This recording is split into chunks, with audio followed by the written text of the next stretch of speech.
What did you want to be when you grow up? It is a question that I'm sure many of you have heard in your childhood. But if your upbringing was anything like mine, it is a question that you heard over and over again. And it wasn't until I became an adult that I began to understand the significance of the asking of the questions by our community leaders and my grandparents. But it was only recently, in the last 2 years, that I get some true understanding of just how much significance and weight there was in the answer back then and even today. You see, growing up Black and female in the South more than 40 years ago, there are some limitations to the answer to that question. Whether real or perceived, there were limitations all the same.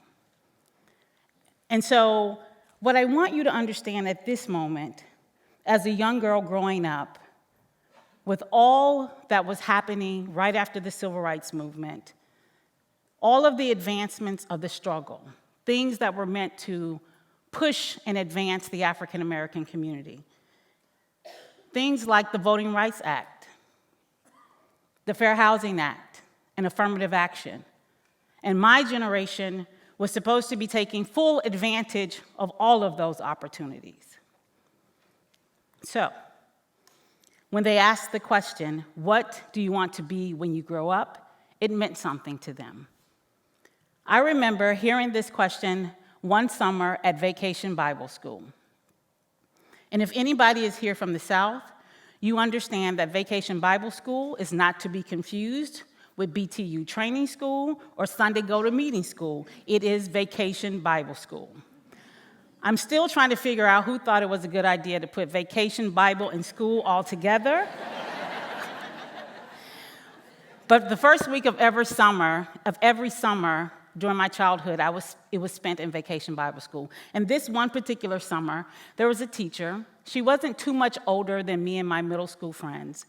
She wanted to make sure that we understood Scripture and was able to connect it to this real-world question of what you will be when you grow up.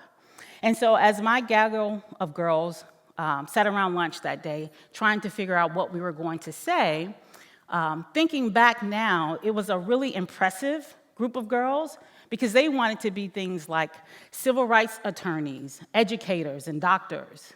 I didn't want any of that. I was going to do something different. You see, I was going to be, wait for it, a thinker. Yes. So when it came time for me to take the stage and share with the entire Vacation Bible School, I introduced myself and I said, when I grow up, I'm going to be a thinker. There was some laughter, some giggles, but it was really the disapproving look on the teacher's face that made me recant. And so I said really quickly, when I grow up, I'm going to be a lawyer, and then I exit stage left. But fast forward to 2 years ago, and I get an opportunity to spend time at an institution known for creating and cultivating great thinkers. Little did I know at the time that there's a ritual at the Kennedy School where students get an opportunity to stand on the famous forum stage, and they're given 15 seconds to say what they were going to do at the Kennedy School. And so you know what I'm thinking, right? It's a full circle moment. I'm going to get it right. So I take the mic, I introduce myself, and I say to my peers, to deans, and to faculty members that I'm here to tell you that marijuana matters. Not a lot of giggles. Actually, it was actually a lot of applause. But in my head, I'm thinking, Khadijah, did you just stand on the premier policy stage and tell these folks you're going to talk about weed? That's exactly what I did. And for the next 12 months, I immersed myself in all things marijuana, day in and day out, reading, talking, sniffing, thinking about marijuana. So much so, my lovely wife, Robin, banned the topic from the dinner table. But here's what I came to understand about marijuana. And if you don't remember anything else from my talk, please remember this. that for all of the gains that we were trying to make with the civil rights movement, fair housing, expanded opportunities in education, employment opportunities, building the wealth of the African American community, the failed policies of the war on drugs single-handedly undid all of that.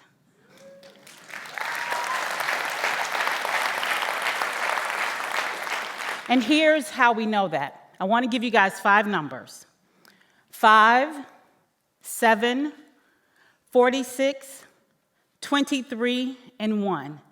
And no, it's not the Mega Millions jackpot numbers. See, for more than 5 decades, this country has waged a war on drugs, which has been tantamount to waging a war on Black and brown communities. Millions of people have been arrested, convicted, and incarcerated for marijuana-related possessions.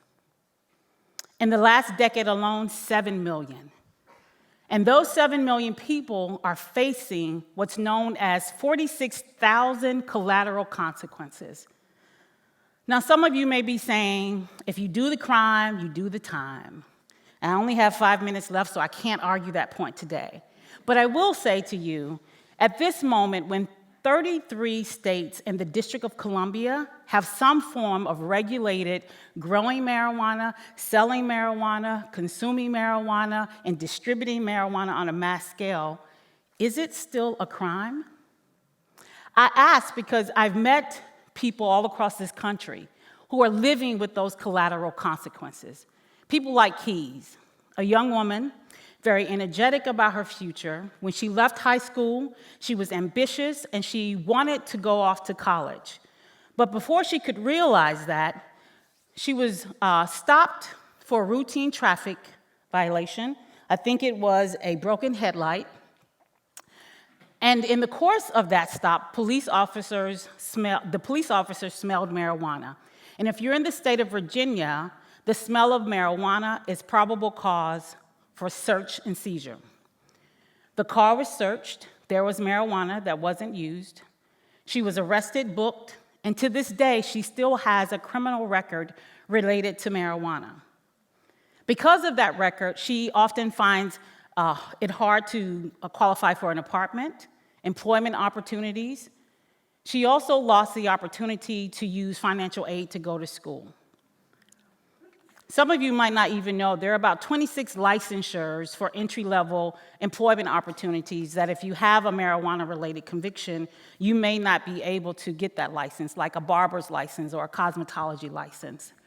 But the thing that I find so offensive about Keys' situation is that she has 2 kids. And there's evidence to suggest to children born to individuals who have a marijuana-related offense, they're 3 times more likely to live in poverty. And I ask you guys, is that fair? Is that equitable? Or take the veteran who proudly and honorably served for 26 years in the United States Air Forces. In that service, he actually lost the use of his legs. He's paralyzed. And he uses marijuana for pain management. He also uses it to deal with his anxiety and depression that you can imagine would come with losing independence and mobility. And he uses marijuana knowing fully well that he is at risk of losing the very health benefits that he earned as a disabled veteran. You know, people ask me all the time, Khadijah, why marijuana? Why are you so passionate about marijuana? The reality of it is, I feel like this is just a continuation of the work that I've done my entire life. I've worked alongside marginalized communities, in service of marginalized communities, in hopes that I would be able to improve their life in some way. But if I'm being honest and frank, it's also very personal to me. Marijuana is a personal issue for me. You see, that veteran happens to be my father, retired Master Sergeant Willie B. Tribble. And I will fight for his right and the thousands of other veterans to get the life-saving, and we don't know that yet by research, but I suggest that it could potentially be medicines that is quality and safe for veterans. And Keys is my daughter-in-law. And those 2 kids, Titan and King, means so much to me.